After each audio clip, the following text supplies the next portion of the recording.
Everyone and welcome you all in Vedankul. तो आज जैसा आपको पता है कि हम लोग जियोग्राफी टॉप 300 एमसीक्यू सीरीज कर रहे हैं। इसके 3 लेक्चर्स आपको ऑलरेडी प्रोवाइड करा दिए गए हैं। अगर अभी तक आपने नहीं देखा है तो पहले आप जाकर के उन 3 वीडियोस को देखिए। आपको प्लेलिस्ट मिल जाएगी। आप वेदांकुल चैनल विजिट करेंगे तो आपको सारी वीडियोस वेदांकुल चैनल पर भी मिल जाएंगे, आप सर्च कर सकते हैं। तो ये 4th वीडियो होने वाला है और मेनली CUCET को ध्यान में दे करके बनाया गया है। बाकी आपकी MCQ पॉइंट ऑफ व्यू से किसी भी एग्ज़ाम में आपको बहुत ज़्यादा हेल्प करेगा। तो चलिए आज के लेक्चर को स्टार्ट करते हैं और देखते हैं आज के टॉप MCQs जियोग्राफी के। तो चलिए देखते हैं सबसे पहला क्वेश्चन है the red Cliff line is boundary between. जो रेड क्लिफ रेखा है वो किन दो देशों के बीच की सीमा है। तो यहाँ पे देखिए हिंदी इंग्लिश दोनों में मैंने लिखा हुआ है और दोनों भाषाओं में मैं डिक्टेट करने की कोशिश कर रहा हूँ। तो आपको लैंग्वेज को लेके कोई प्रॉब्लम नहीं होनी चाहिए क्योंकि मैंने दोनों भाषाओं में क्वेश्चन को लिखा है और दोनों भाषाओं में डिक्टेट करने की कोशिश भी कर रहा हूँ। तो देखिए red Cliff line is a boundary between कहाँ पे है। तो भारत और पाकिस्तान के बीच में जो बाउंड्री है, लाइक इधर पाकिस्तान है, इधर इंडिया है। इन दोनों के बीच में जो बाउंड्री है उसको हम लोग क्या बोलते हैं, रेड क्लिफ लाइन बोलते हैं। रेड क्लिफ लाइन बोला जाता है। याद रखिए भारत और पाकिस्तान के बीच में रेड क्लिफ लाइन है। किसने किया था? तो रेड क्लिफ नाम के एक व्यक्ति थे जो जब देश डिवाइड हो रहा था तब एक कमीशन बना था, रेड क्लिफ कमीशन बना था। उसके जो अध्यक्ष थे रेड क्लिफ नाम के एक व्यक्ति थे। तो उन्होंने ही इसका क्या किया था, डिवाइड किया था। तो इसका नाम क्या पड़ गया था, रेड क्लिफ लाइन। बट यहाँ पे आपको और भी जानने की ज़रूरत है कि और कौन सी देश की सीमाएं हमारे लिए ज़रूरी हैं। लाइक मैकमोहन रेखा अगर आपसे पूछेगा, मैकमोहन रेखा किन दो देशों के बीच में है, तो ये है इंडिया और चाइना के बीच में। इंडिया और चाइना के बीच में जो रेखा है उसको हम लोग क्या बोलते हैं, मैकमोहन रेखा बोलते हैं। डूरंड लाइन के बारे में आपसे पूछेगा तो डूरंड लाइन पहले भारत और अफगानिस्तान के बीच में हुआ करती थी। 108 किलोमीटर की आई थिंक ये है, इसकी लेंथ है। पहले भारत और इंडिया और अफगानिस्तान के बीच में हुआ करती थी। बट अभी जो हमारा जम्मू कश्मीर का एरिया है, आप सबको पता है ये पाक ऑक्युपाइड है, यानी पाकिस्तान के कंट्रोल में है। तो यहाँ पे थोड़ा सा पार्ट अफगानिस्तान का लगता है जो आई थिंक 108 इसकी लेंथ है। तो अभी अगर आपसे पूछेगा तो ऑप्शन में अगर दिया होगा पाकिस्तान और अफगानिस्तान तो पाकिस्तान अफगानिस्तान आपको लगाना है। अगर आपको बाई चांस पाकिस्तान नहीं मिला ऑप्शन में तो भारत और अफगानिस्तान के बीच में है, क्योंकि ये पार्ट अभी भी भारत का ही हम लोग इसे अपना ही पार्ट मानते हैं। बट अभी मेनली अगर देखा जाएगा इंटरनेशनली देखा जाएगा तो ये पाकिस्तान ऑक्युपाइड है, यानी पाकिस्तान ने इसे कब्जा कर रखा है। तो ये हो गया डूरंड लाइन हो गई आपकी 38 डिग्री पैरेलल। ये पूछेगा तो ये नॉर्थ कोरिया और साउथ कोरिया आप दोनों जानते होंगे। नॉर्थ कोरिया तानाशाह किंग जोंग वाला एरिया, साउथ कोरिया सियोल, ये काफ़ी विकसित है। यहाँ की मूवीज़ को ऑस्कर बहुत मिलता है। अभी आपको रिसेंटली याद होगा तो यहाँ की मूवी को ऑस्कर मिला था। तो साउथ कोरिया और नॉर्थ कोरिया के बीच जो डिवाइड करती है रेखा उसे 38th पैरेलल बोलते हैं। तो ये कुछ मेजर लाइंस थी, आपको याद रखनी है इस क्वेश्चन से। तो इस क्वेश्चन से आपको इतनी सारी चीज़ें जानने को मिली। चलिए नेक्स्ट क्वेश्चन देखते हैं। नेक्स्ट क्वेश्चन है the year is called great divide in the demographic history of India.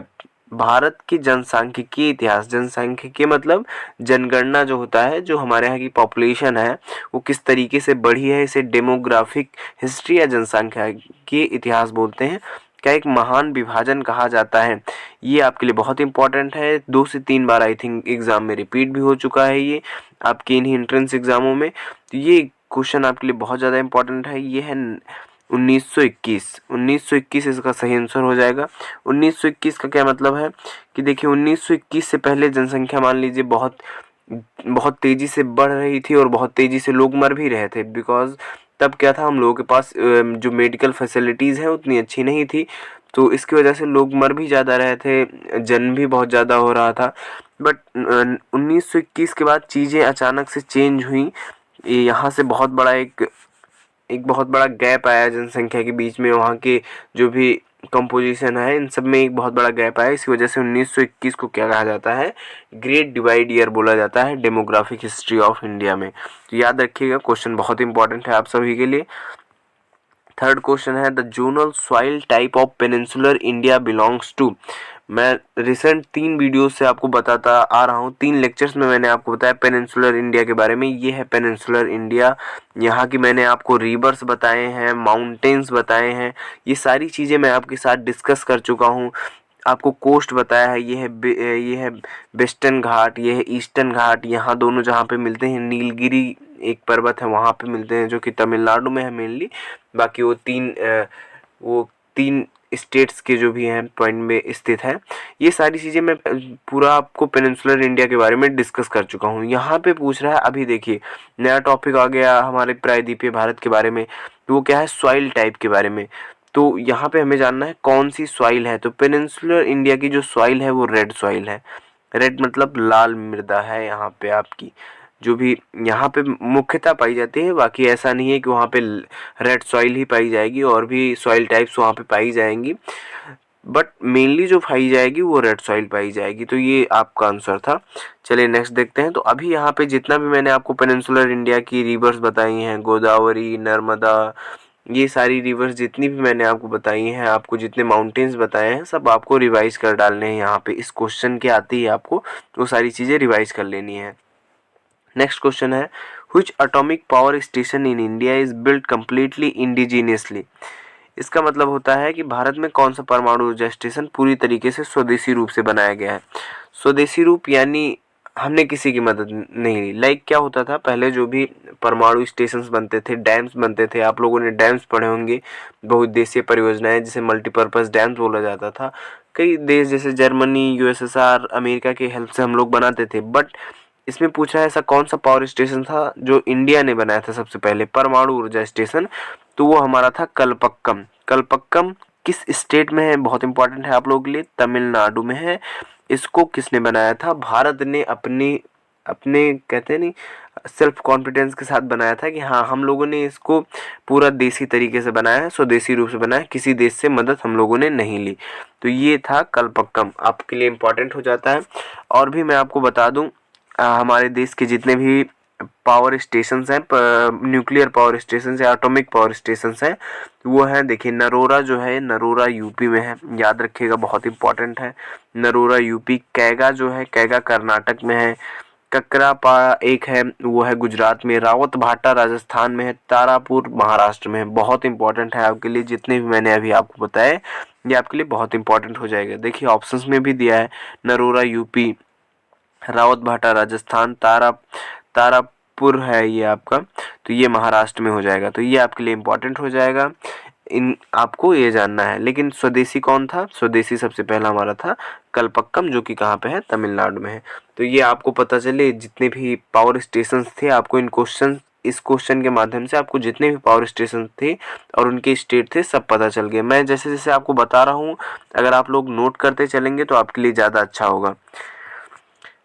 Next question देखिए, the proportion of forest to the total national geographical area of India as invest by national forest policy. राष्ट्रीय वन नीति द्वारा परिकल्पित भारत के कुल राष्ट्रीय भौगोलिक क्षेत्र में वन का अनुपात कितना है।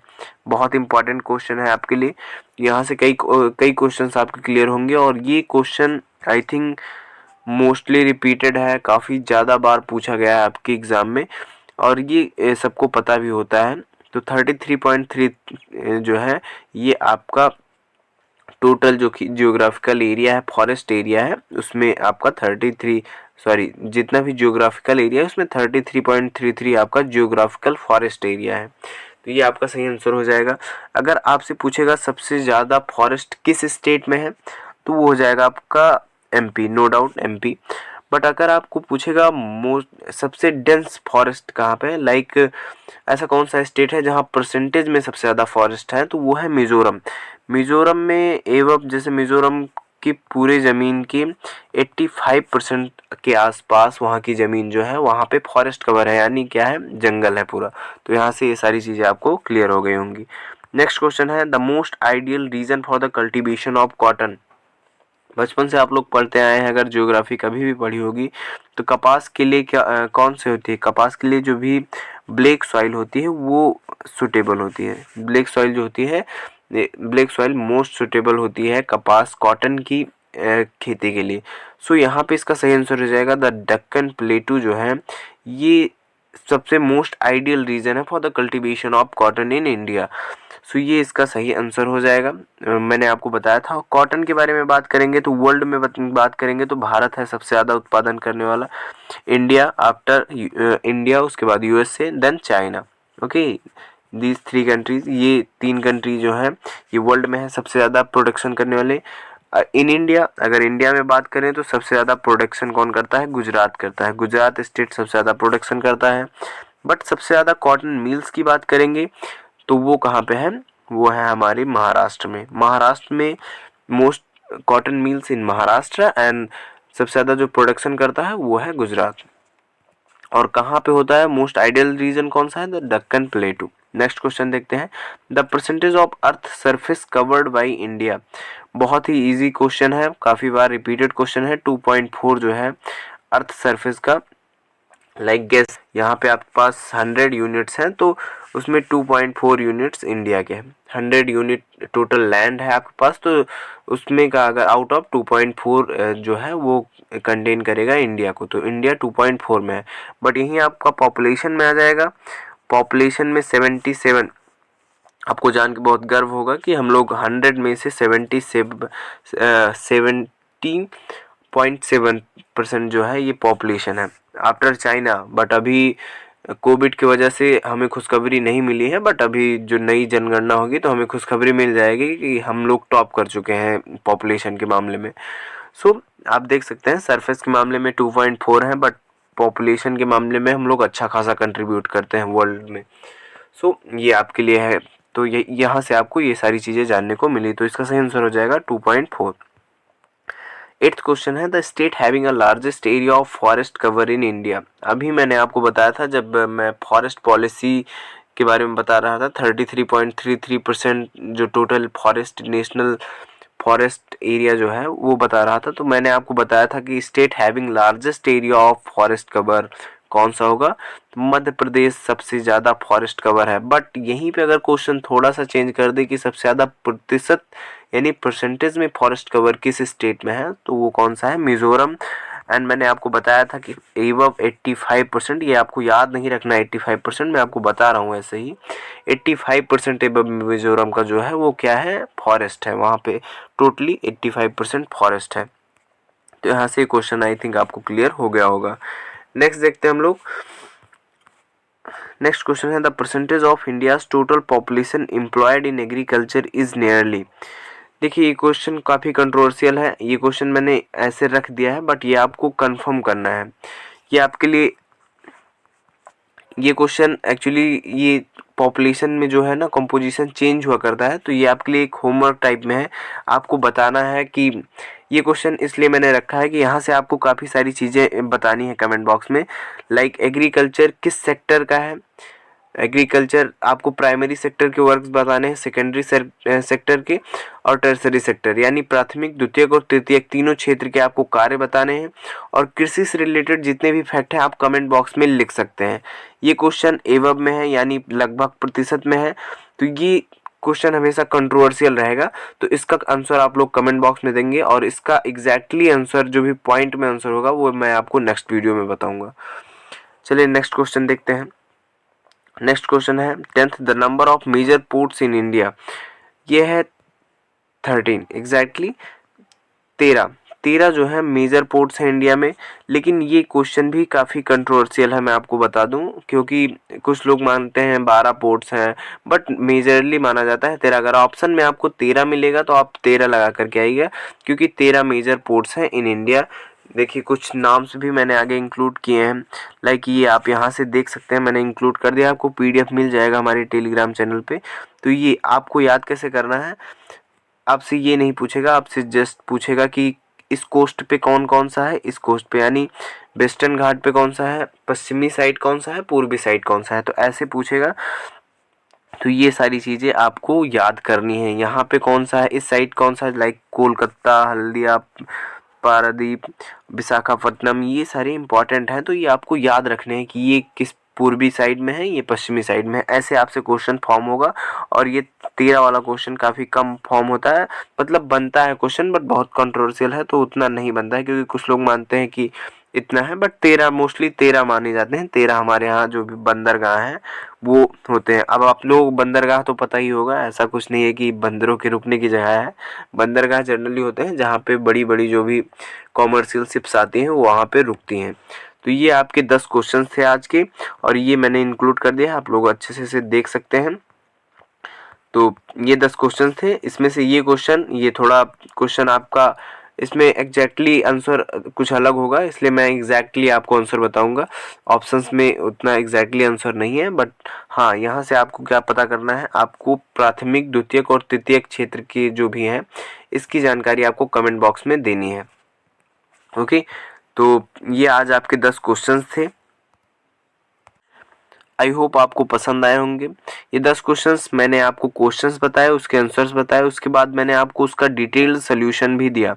लाइक पढ़ने का सबसे अच्छी तरीका क्या होता है कि आप पहले एमसीक्यू पढ़ें, एमसीक्यू में जितनी भी चीज़ें आ रही हैं उसको रिवाइज करें। लाइक अभी आज जैसे पेनिनसुलर इंडिया आया, तो मैंने पिछले 3 वीडियोज़ में जितना भी आपको बताया प्रायद्वीपीय भारत के बारे में, आप वो सारा यहाँ पे रिवाइज कर लें, तो वो एक रिवीजन टाइप में भी हो जाएगा।